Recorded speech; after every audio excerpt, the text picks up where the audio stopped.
Assalamualaikum warahmatullahi wabarakatuh. Kami dari kelompok 1 akan mempresentasikan hasil kerja kelompok kami mengenai konsep dasar pertumbuhan dan perkembangan peserta didik. Adapun anggota dari kelompok kami yaitu 1. Diska Ayu Aryani, 2. Sapti, 3. Sulistia Dwiana Putri, 4. Syafa Fitri Sriyardani, 5. Wilayatul Ulia, dan ke-6 Yunisa Humairo. Selanjutnya kita ke materi pembahasan.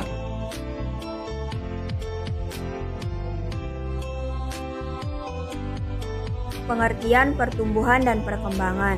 Pertumbuhan adalah perubahan secara fisiologis sebagai hasil dari proses pematangan fungsi-fungsi fisik yang berlangsung secara normal pada anak yang sehat dalam perjalanan waktu tertentu.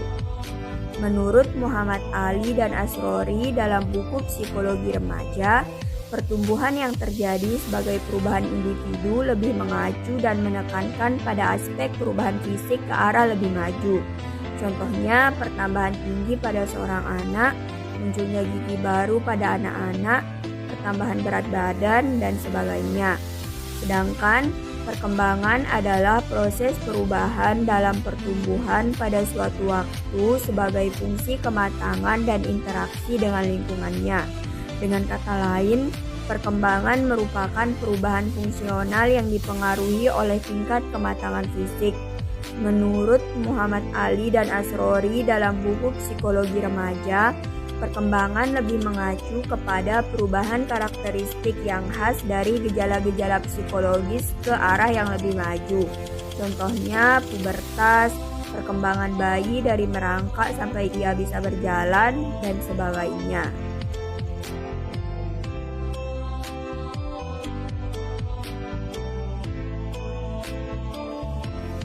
Saya akan menjelaskan tentang hukum pertumbuhan dan perkembangan. Yang pertama, hukum pertumbuhan. Terdapat dua hukum pertumbuhan fisik yang berlaku umum dan menyeluruh, yaitu hukum Shefali-Caudal dan hukum proxima-distal. Hukum Shefali-Caudal, pertumbuhan itu dimulai dari arah kepala menuju ke kaki. Menurut hukum ini, pertumbuhan fisik seseorang itu dimulai dari arah kepala baru menuju ke arah lain bagian tubuh. Yang kedua, hukum proxima-distal. Menurut hukum proxima-distal ini, pertumbuhan itu berpusat dari daerah sumbu atau proxima ke arah tepi atau distal. Pertumbuhan dimulai dari sumbu yang terdiri dari jantung, alat pernapasan, dan alat pencernaan yang akan tumbuh terlebih dahulu dan lebih pesat apabila dibandingkan dengan di daerah tepi. Yang kedua, hukum perkembangan. Hukum perkembangan adalah prinsip-prinsip yang mendasari perkembangan fisik maupun psikis individu. Adapun macam-macam hukum perkembangan. Yang pertama adalah hukum tempo perkembangan. Istilah tempo berarti waktu atau masa. Hukum ini menjelaskan bahwa kelangsungan perkembangan suatu individu itu tidak sama antara individu satu dengan yang lain. Ada individu yang dalam perkembangannya serba cepat, misalnya dalam hal pemahaman suatu pelajaran. Tetapi ada pula individu yang membutuhkan waktu yang lama untuk menyamai individu yang lain. Yang selanjutnya, hukum irama perkembangan. Berlangsungnya perkembangan tidak selalu tetap konsisten dan merata pada setiap waktu. Jadi, perkembangan individu ini mengalami gelombang pasang surut, mulai lahir hingga dewasa. Kadangkala anak akan mengalami kemunduran dalam suatu bidang tertentu. Selanjutnya, hukum rekapitulasi. Perkembangan psikis individu akan pengulangan urutan tingkah laku dari perkembangan nenek moyang suatu bangsa. Perkembangan psikis anak adalah ulangan secara singkat perkembangan umat manusia. Selanjutnya, hukum masa peka. Pada masa ini, anak akan mempunyai kesiapan terbaik untuk melaksanakan tugas perkembangan dalam fase tertentu. Selanjutnya, hukum Rosetter atau masa menentang. Perkembangan individu itu tidak selalu mulus sesuai dengan keinginan dari individu. Akan selalu ada macam-macam rintangan yang dapat mengganggu jalannya perkembangan tersebut. Selanjutnya, hukum masa eksploratif. Perkembangan individu merupakan suatu proses yang berlangsung sebagai suatu penjelajahan dan penemuan pada individu yang bersangkutan. Diperlukan adanya suatu proses penjelajahan yang aman serta individu yang bersangkutan ikut serta dalam mencapai suatu tujuan perkembangan. Selanjutnya, hukum pertahanan diri. Suatu respon dalam bentuk sikap atau perlakuan individu dimunculkan ketika dirinya merasa mendapatkan stimulus yang tidak sesuai atau tidak menyenangkan. Dan yang terakhir adalah hukum perkembangan diri. Setiap individu mempunyai dorongan untuk mengembangkan potensi dirinya. Keberhasilan akan memerlukan usaha yang aktif serta kreatif.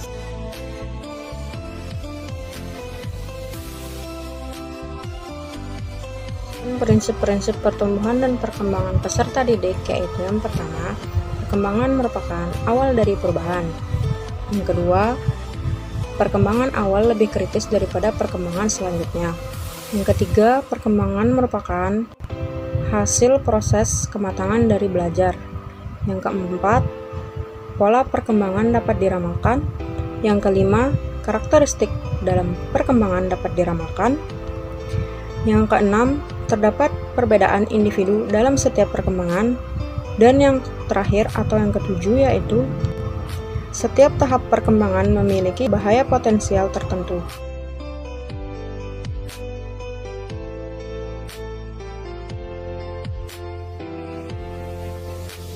Faktor-faktor yang mempengaruhi pertumbuhan dan perkembangan. Yang pertama, faktor pertumbuhan. Faktor pertumbuhan dibagi menjadi dua, yaitu faktor internal dan faktor eksternal. Faktor internal adalah faktor genetik atau keturunan, sedangkan faktor eksternal adalah pola makan peserta didik, aktivitas yang dilakukan, serta vitamin atau suplemen pendukung. Yang kedua, faktor perkembangan. Faktor perkembangan dibagi menjadi dua faktor, yaitu faktor internal dan faktor eksternal. Faktor internal adalah faktor keturunan, bakat yang dimiliki, dan proses pematangan fungsi kognitif. Faktor eksternal adalah lingkungan sekitarnya dan proses belajar peserta didik. Selanjutnya, menurut ahli psikologi, perkembangan kehidupan pribadi seseorang dipengaruhi oleh faktor keturunan atau pembawaan dan faktor lingkungan atau pengalaman. Aliran nativisme menyatakan bahwa seseorang individu akan menjadi pribadi sebagaimana adanya yang telah ditentukan oleh pembawaan dan sifatnya yang dibawa sejak ia dilahirkan. Sementara itu, aliran empirisme mengatakan sebaliknya, bahwa seorang individu diibaratkan sebagai kertas yang masih putih bersih atau tabula rasa. Ia akan menjadi pribadi yang khas dan unik sebagaimana yang dipengaruhi oleh pengalaman, pendidikan, atau lingkungan hidupnya. Kedua aliran tersebut menggambarkan bahwa faktor bakat dan lingkungan sama-sama memiliki pengaruhan yang kuat dan dominan terhadap pembentukan dan perkembangan kepribadian seseorang.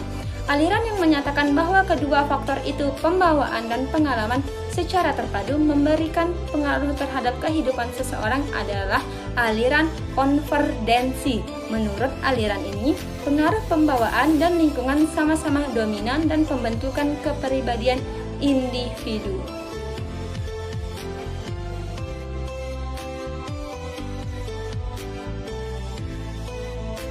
Pentingnya memahami konsep dasar pertumbuhan dan perkembangan peserta didik. Dengan mempelajari perkembangan peserta didik akan memperoleh beberapa keuntungan, di antaranya: 1. Kita akan mempunyai ekspektasi yang nyata tentang peserta didik. 2. Pengetahuan tentang perkembangan peserta didik akan membantu kita untuk merespons bagaimana mestinya pada perilaku tertentu dari peserta didik. 3. Pemahaman tentang perkembangan peserta didik akan membantu mengenali berbagai penyimpangan dari perkembangan yang normal. 4. Dengan mempelajari perkembangan peserta didik akan membantu memahami diri sendiri.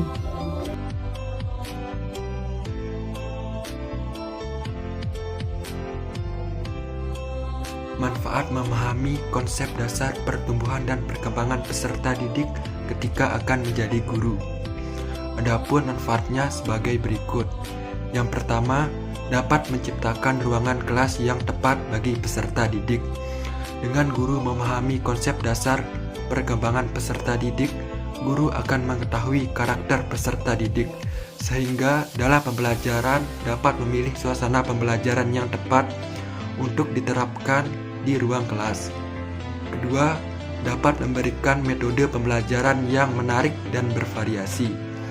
Dalam pembelajaran diperlukan adanya variasi metode dan model pembelajaran agar peserta didik tidak merasa bosan. Ketiga, mengetahui pelajaran seperti apa yang sangat dibutuhkan dan yang kurang dibutuhkan.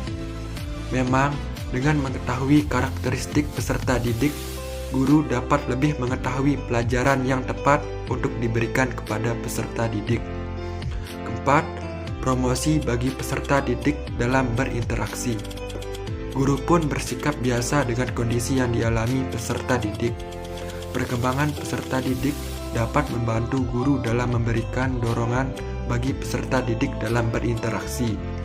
5. Dapat mengendalikan diri agar tidak membeda-bedakan anak yang satu dengan yang lainnya. Terkadang dalam proses pembelajaran di kelas, tidak sedikit guru yang membedakan peserta didik.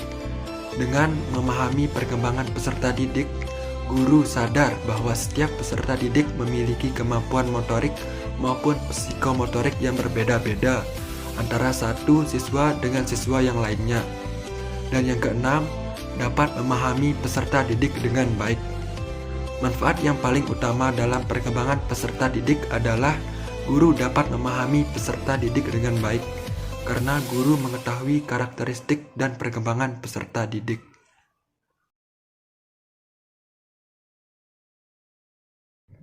Demikian presentasi dari kelompok kami. Kurang lebihnya mohon maaf. Wabillahi taufiq wal hidayah. Wassalamualaikum warahmatullahi wabarakatuh.